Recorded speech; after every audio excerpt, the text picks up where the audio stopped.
Hi everybody, this is Mark from Mark's Mandalas, and this is an update video to show you some of the things that I am using. I recently relocated to a different state, and I had to, I gave away most of my art supplies and I had to start over again. And so I'm going to show you what I'm using, and I'm going to have links in the description below this video to where you can take a look at them on my website, and then there is a button on there that says view on Amazon that will take you to the Amazon listing. I am an Amazon affiliate, and so those are affiliate links, which helps to support me and doesn't cost you anything. It just helps to support myself and so I can actually start focusing more and more on creating more content for all of you. So anyway, I'm going to get started in showing you the things that I'm using, and if you want more information on them, I'm going to have the links below that will help you with that. I'm going to get started first and foremost with my dotting tools that I have designed and have become very popular, and thanks to the input of several hundred artists out there when I was designing these, it really helped me to capture the wants and needs of the dot art community. There's 24 sizes, and which includes 4-letter sizes that are made for designed for walking the dots. A lot of people use manicure tools, but these are the same feel as every other tool. They all have the same feel in the hand. They have a semi-hex handle. They have I'm not sure if this is going to get in frame or not, but there's little nubs on here to keep the tools from rolling around. And if you ever had tools that roll around your work surface when you set them down for a moment, but these actually have nubs on there to prevent that from happening. And next, I am going to show you what they are on. It's an acrylic stand, and I'm going to turn this sideways so you can get a better look. One of the tips I have, if you decide to get this stand, is there's a long end and a short end, and I advise having the short end be the part that curves up. You can actually have it either way, but I have found that when you put the tall end up, that the tools are more likely, they can fall out of here a little easier because they're almost straight up and down. So I personally like to keep these with the long end on the work surface and the short end going up. So there's the acrylic stand that I use, the tools I use. As far as magnifiers, I use magnifiers, I would say 99% of the time. And I had an older version of these here that required 3 AAA batteries, but the new version actually has a USB charger, so you don't have to worry about replacing batteries. The lenses come out. There are 5 lenses that are included. You can flip them up. There's also an LED light with 2 different brightness settings.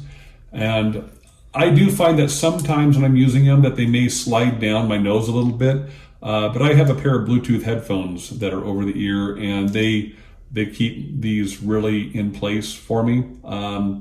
They don't always slide down, but occasionally they will. I'm not sure why they do or why they don't, but that's my experience. And my solution is if you happen to have a pair of over-the-ear headphones, that works great to keep these in place. So let's go ahead and move on to another item that I use quite a bit, not all the time, but quite a bit, and that is a turntable. I find this is really handy to where you don't have to touch the piece, and you can get the direction that you want. This particular one is not real large. You may want a larger one or a smaller one, but this one works well for me. It's not anything fancy. There's no lip along the edge here. I like having a flat turntable as opposed to one that has a raised edge on there. And so there's my turntable. I also, you'll notice over here, I have a wood crate, and I got this one at Target, but you can get them at a number of different places. And you'll see how the paint is organized, and that's organized in Hex Hive, which is another one of my products that I designed. And here's a smaller version of this. I You can actually, this is what I call a Hex Hive Cell, a beehive. Each piece of a beehive is called a cell, so I decided to call these cells as well. And there are little hooks on here that interlock. And let's see if I can do this. Kind of a strange angle here. There we go. You just line the hooks up and put it together the size and shape you want.